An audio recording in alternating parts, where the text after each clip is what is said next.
Hoje estamos aqui com o Dr. Edivaldo, somos alunos do 8º semestre de Medicina Veterinária.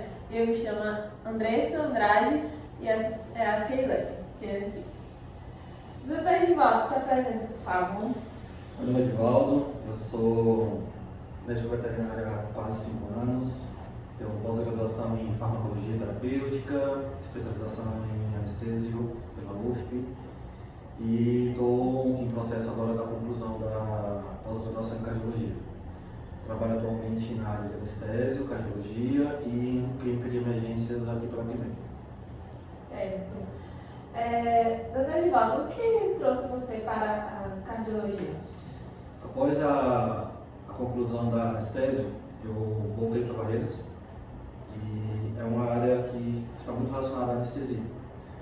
Infelizmente, a gente não tinha uma cardiologia presente aqui em Barreiras, o que me deixava muito perdido nos pacientes idosos, que são, a gente sempre precisa de avaliação cardiológica, principalmente no momento de anestesias.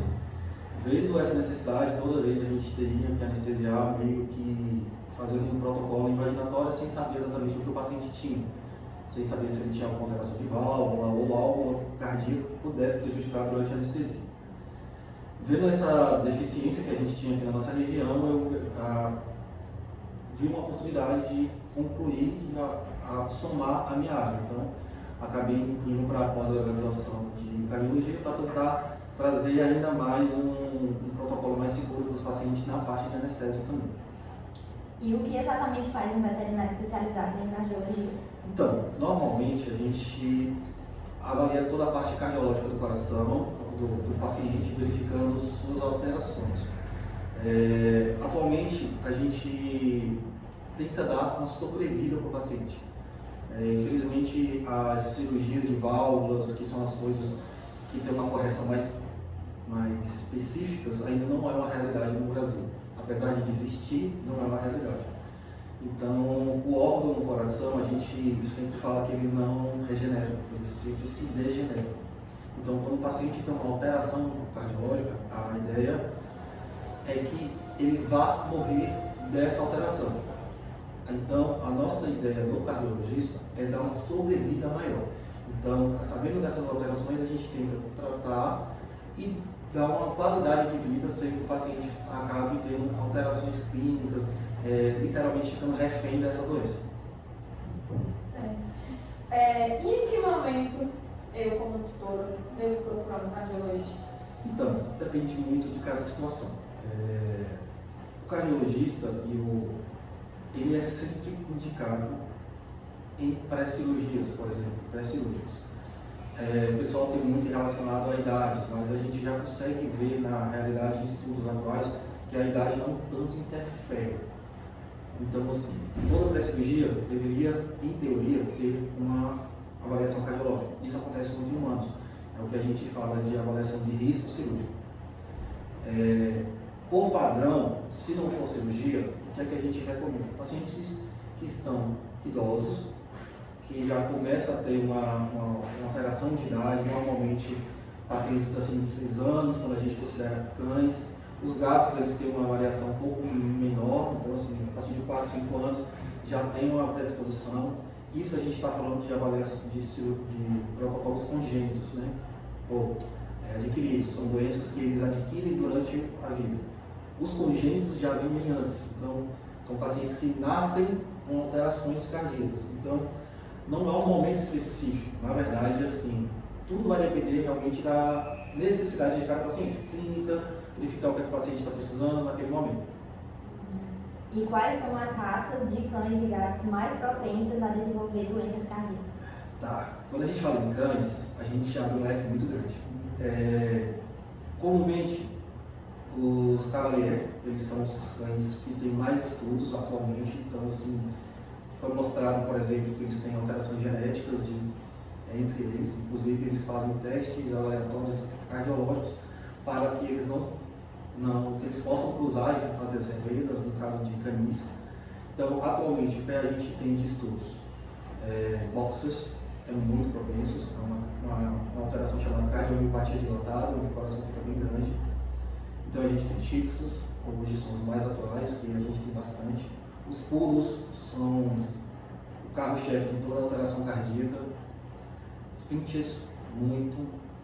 Quando a gente fala de spitz alemãos, que são os lulus, a pomerânias, a gente já fala também de grandes alterações já que esperam.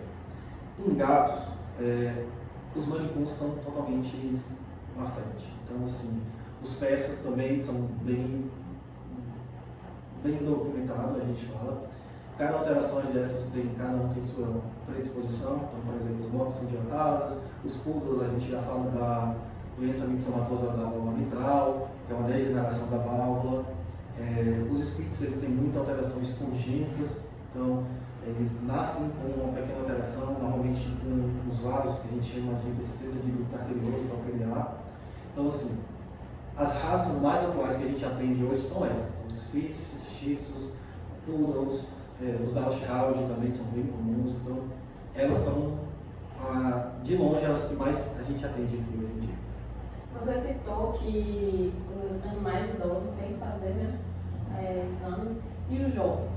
Você acha que não precisa, ou só quando há um sintoma? Então, não é que não precisa. Os jovens, eles são menos propensos a alterações cardíacas quando a gente pensa em doenças adquiridas.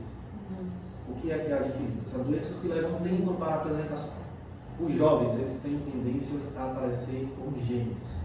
Então, a gente tem várias alterações, por exemplo, tetralogia de falo, temos PDA, que é a persistência do ducto. Essas persistências, elas podem aparecer de forma agressiva e podem aparecer de forma mais leve, levando o paciente a ser subdiagnosticado. Então, quando a gente fala, por exemplo, de alterações de persistência de ducto, as persistências de ducto, eles acabam comprimindo o vaso. Essa compressão de vaso demora às vezes um pouco para mostrar sinais. Em teoria, não é uma coisa comum a gente atender. Só vem aqui quando a gente realmente tem sinais clínicos bem comuns.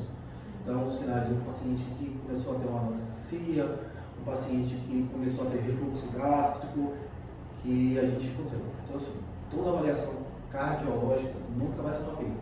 Nunca.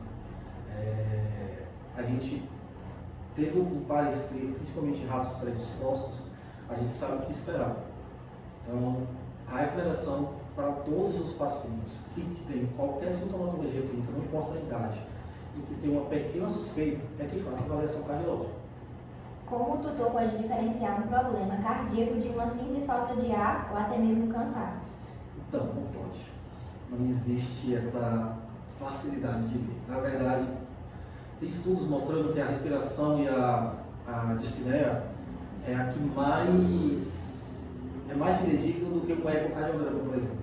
Então, hoje em dia, por exemplo, meus pacientes, quando eu recomendo, eles têm um aplicativo, onde esse aplicativo, eu oriento eles quando o paciente está em repouso, a ventilação deles tem que ser de 30 a 40 movimentos por minuto. Então, o paciente que já é diagnosticado com cardiopatia, por exemplo, a gente fala que ele tem que ter essa avaliação. Se de repente ele está lá em repouso, deitadinho, dormindo, e tem uma ventilação de 60 a 70 por minuto, isso mostra que ele já está com alguma alteração fora do controle. Então precisa vir. Diagnosticar, saber se é falta de ar ou alteração cardíaca é basicamente impossível se o paciente nunca foi diagnosticado com nenhuma doença cardíaca. Por quê? A dispneia é um leque de possibilidades. Então, quando a gente fala de dispneia, a gente pode pensar em uma simples bronquite, em uma pneumonia, a gente pensa em colapso de traqueia, a gente pensa em hipertermias, lembrando que os pacientes eles não têm um controle de temperatura com facilidade, então assim, a ventilação é uma forma deles trocarem calor, então diagnosticar apenas a respiração é impossível. Então, por isso que a gente tem os exames complementares, um deles o raio-x, que é um dos principais escolhas quando o paciente vem de dispneia. E o ecocardiograma. Então, se a gente chega lá, verifica no raio-x que não temos um edema pulmonar, que não temos um raio-x, que não temos uma bronquite, que não temos uma pneumonia, que não temos nada que altere a parte pulmonar e nem traqueal, então a gente sabe que há uma possibilidade de ser coração. Aí o clínico que está avaliando vai solicitar o ecocardiograma e a gente vai passar para essa avaliação. E existe diferença nos sintomas para cães e gatos? Então, existe, os sintomas são muito similares entre os dois. Na verdade, existe um sintoma muito mais específico nos cães do que nos gatos. Então, nos gatos a gente está muito comum falar sobre tosse. As tosses são muito comuns em cães. Apesar de não ser uma coisa específica cardíaca, então a gente sabe que tem pacientes que não tossem de maneira nenhuma e tem uma alteração cardíaca muito grande, do que em gatos. Gatos não possuem tosse. Então, assim, gatos não apresentam tosse. Clinicamente falando, eles vão apresentar diminuição do comportamento, vão ficar um pouco mais apático. Os desmaios são muito mais comuns em cães do que em gatos, tá? Do que em cada situação. Os sintomas são bem parecidos, como cansaço, fraqueza, mas os gatos, por exemplo, podem ter mais predisposição a trombos, que é as tromboembolias, do que os cães. Então, por exemplo, os cães, eles não têm essa facilidade, apesar de poder, eles não têm facilidade de ter. Então, os gatos, por exemplo, eles têm uma predisposição a trombos, que eles normalmente se alojam nos membros pélvicos. Esses membros pélvicos costumam ficar cianóticos, então a gente vê dentro dos coxinhos roxinhos, e um paciente com um nível altíssimo de dor, coisa que não acontece tão comum no câncer. Então, assim, tem umas pequenas variações de cada um para um. O ecocardiograma e o eletrocardiograma são exames rápidos e tranquilos para o animal? São ótimos. Na verdade, sim. Em teoria, são apenas um ultrassom, quando a gente fala do eco, então, assim, basicamente um ultrassom cardíaco. Então, o paciente fica deitadinho, no colchão, de ladinho, então a gente faz uma posição, literalmente deitado, decúbito lateral, esquerdo e direito. Então, não há um estresse. Já o eletro é um outro tipo de exame. O incômodo do eletro literalmente são pincinhas que ele pega na pele. Então, assim, o incômodo literalmente é como se ele estivesse recebendo um beliscão. Não há dor, não há incômodo, não há perfuração, por exemplo. São exames complementares, então a gente sempre tem que citar que o eletrocardiograma não substitui o ecocardiograma. Quando a gente fala de eletrocardiograma, a gente está falando de parte elétrica do coração. É aquela parte que mantém o ritmo cardíaco, é aquela parte que apresenta arritmias ou não. Quando a gente fala de ecocardiograma, a gente fala de morfologia. Então a gente chega lá e fala como é que está o músculo, como é que estão as válvulas, como é que estão as veias e as artérias. Então, assim, a gente pode ter um paciente com alterações musculares do cardíaco, alterações valvulares, alterações de veias, com um eletro normal. Da mesma forma que a gente pode ter um eletro alterado e pode ter um coração totalmente normal. Arritmias não necessariamente são concomitantes. Elas podem estar juntas, mas também podem estar separadas de uma maneira ou de outra. Certo. E qual a importância do check-up cardíaco anual e já diagnosticado? O pet pode viver bem com o tratamento? Tá, então existem protocolos de cada um. Hoje a gente trabalha com o consenso de cardiologia, que são os consensos que são avaliados normalmente de 5 a 10 anos. Esses consensos são efetuados por cardiologistas do mundo todo, normalmente. Eles liberam essa avaliação. E como é que a gente trabalha? Pacientes já diagnosticados que são classificados no nível A, B, C e D, onde o B são pessoas que são animais que ainda não têm sintomas de ICC, que é insuficiência cardíaca, mas já tem alterações de válvula, já tem alteração de musculatura e já tomam medicações. Essas medicações eles vão ser efetuadas e a recomendação é que faça retorno de 6 meses a 1 ano. Quando a gente fala no nível C, a gente fala de um paciente que tem sintomas de insuficiência cardíaca, que já apresentou, nem que seja uma vez. Então, um paciente nível C pode voltar para o nível B, com as medicações. Então, o paciente chega aqui, por exemplo, com edema pulmonar pela primeira vez. A gente vai entrar com inotrópicos, vasodilatadores, diuréticos, e esse paciente se estabiliza e volta para o nível B. Esse nível B, a gente sempre fala, 6 meses pelo menos, para a gente ficar de olho no nível C. Quando a gente fala no nível D, são níveis refratários. Significa que os pacientes já não estão respondendo de uma medicação com tanta facilidade. Significa que eles já estão no limite da alteração cardíaca, dizendo que os diuréticos já não estão com facilidade, já não estão controlando com facilidade. Então, além de a gente recomendar por 6 meses, a gente recomenda que o tutor fique muito mais atento a esses pacientes e que ele volte a qualquer sintoma clínico. porque são pacientes que com qualquer alteraçãozinha a gente vai ter que ou acrescentar mais uma medicação ou acrescentar mais algum protocolo terapêutico. Mas viver bem, com certeza eles vivem excelentemente. Tem pacientes de 15, 16, 17 anos que estão ótimos, têm alterações cardíacas bem agressivas, mas que comem, que bebem, que brincam, que fazem tudo. Inclusive, ontem eu anestesiei um paciente de 16 anos com alteração mitral já de nível C, removeu um tumor e teve que remover o baço devido a um tumor. E está ótimo, recuperou bem da anestesia, está tranquilo, sem problema nenhum. A alimentação influencia na saúde do coração dos pets? Com toda certeza. Quando a gente fala de coração, gente, a gente fala concomitantemente de pressão. Assim como os humanos, a alimentação é muito importante. Uma coisa que a gente sempre fala é sódio. Então, hoje existem umas recomendações para níveis B e C e D. Alimentações. Quando a gente está no B, que é aquele nível mais controlado, mudar para a ração sêmio. A ração sêmio são rações para idosos. Ela tem uma proteína muito mais de alta qualidade e tem um nível de sódio muito menor. Quando a gente fala de pacientes muito refratários, pacientes muito agressivos, a gente fala de nível D. O nível D, a gente fala de pacientes que necessitam de rações cardíacas específicas. Essas rações cardíacas têm muito menos sódio, apesar de ter necessidade de ter sódio. A gente tem que lembrar que assim, não vou tirar todo o sal do paciente. Tem que ter sódio, mas uma qualidade menor, as proteínas são melhores. Então assim, a gente precisa de uma qualidade alimentar muito melhor. Tanto que quando o pessoal hoje em dia fala sobre alimentação natural, que está muito na moda, está muito comum, eu sempre recomendo. Pode fazer? Pode, não tem problema nenhum. Desde que seja com a nutricionista. Porque se a gente tira, por exemplo, alguma proteína necessária, a gente tem alterações cardíacas muito graves. Então, uma coisa dessa, a gente vê uma disfunção sistólica em gatos, normalmente por taurina. Existem estudos mostrando literalmente imagens, vídeos, que é muito comum você ver uma dilatação imensa no coração do gato, simplesmente porque o gato não está se alimentando direito. Porque alguém trocou a ração, ou está dando arroz, feijão, tem uma deficiência, e aí a gente entra com a reposição de proteínas, normalmente a taurina, e o animal volta ao normal. Ou seja, ele não tinha uma alteração cardíaca, ele só tinha uma alteração alimentar. Com 2, 3 meses o coração do animal volta totalmente perfeito. Entendi.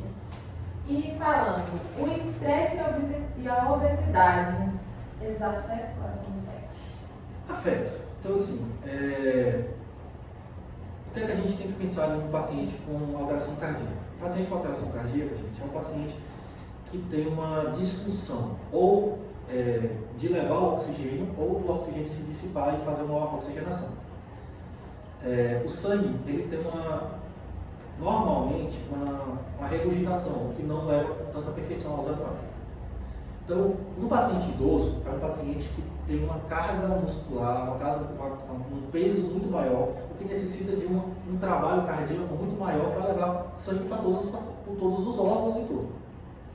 Então, um paciente idoso precisa de um coração muito mais forte para levar para todos os órgãos necessários serem certinho. Se você tem uma disfunção cardíaca, logo o coração desse paciente vai sofrer mais, vai ter que trabalhar mais, compensar mais para poder levar esse coração. Por isso que a gente tem as avaliações de história. Então, tem pacientes idosos e eu tive que recomendar uma nutricionista para poder diminuir o peso dele.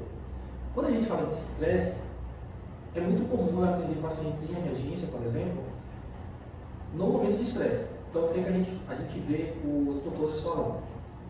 O paciente chegou em casa, o tutor chegou em casa naquele momento de euforia ou naquele momento de estresse, alguém chegou na casa, começou a latir, o animal caiu, ficou com a língua roxa e teve uma síncope, né? Uma queda. Aí a gente fala assim, o que aconteceu? O animal fica muito estressado, o que a gente faz? Quando a gente está muito estressado, o coração tende a dar um ataque cardíaco. Então, o ataque cardíaco aumenta, o coração bate mais rápido, tende aquela alteração ficar muito mais agressiva. Se o paciente não consegue fazer levar um oxigênio o suficiente, ele vai ter uma disfunção. Então, assim, manter a calma e manter o peso nos pacientes é muito importante. E o que o tutor pode fazer em casa para ajudar no controle da doença? Medicações. quando forem necessárias, lembrar que são alterações cardíacas para sempre. Não existe, como eu falo, entrar com medicação agora e parar daqui a um mês. Ele voltou, os sintomas ficou normal. Não tem mais sintomas. São medicações pro resto da vida. Assim que diagnosticado, seja qual for, se não for cirúrgica, por exemplo, pediátrica, você literalmente fecha a válvula, ou fecha a persistência e o paciente volta ao normal, quando é adquirido, ele vai ver o paciente dessa forma. Então ele precisa das medicações. Lembrar das medicações, lembrar da alimentação, manter o paciente sempre em observação. Existe hoje as suplementações também, que são bem específicas, que ajudam bastante. O ômega 3 são o que mais tem estudos hoje, né? A gente fala da EPA, né? Que é o que tem mais estudos, que ele é cardioprotetor, cardioproteção mesmo. Então, assim, ele tem uma parte de revitalização cardíaca muito interessante, nos estudos mostrando. Então, é um trabalho em equipe. O veterinário pode prescrever, mas se o tutor não fizer parte dele, entre medicar, ter os cuidados necessários, não vai adiantar. O paciente vai sofrer e vai acabar indo a óbito por uma coisa que ele poderia viver muito tempo. Existe algum mito ou erro comum que você gostaria de esclarecer sobre as doenças cardíacas? Tá. Quando a gente fala de mito, a gente fala de... É muito comum tosse. O pessoal fala que toda tosse é cardíaca. Então, assim, já recebi vários pacientes que eu disse, doutor, me encaminharam para o senhor porque estava tossindo. E de repente não é. A gente tem que lembrar que, como eu falei, a tosse, ela é um reflexo de defesa. Então, normalmente pode ser desde uma coisa que caiu no corpo estranho, pode ser uma simples alteração no palato, ou uma alteração na laringe, faringe, ou uma alteração traqueal, ou uma alteração de pulmonar. Então, assim, a tosse, apesar de ser um sintoma cardíaco, não é um sinal patognomônico, ou seja, tossiu é cardíaco. Não é. Então, assim, realmente é bom investigar, mas cada clínico tem que verificar a forma dos outros sintomas do coração. E quais avanços recentes na cardiologia veterinária têm feito diferença no tratamento dos animais? Tá. Quando a gente fala de avanços, assim, atualmente a gente tem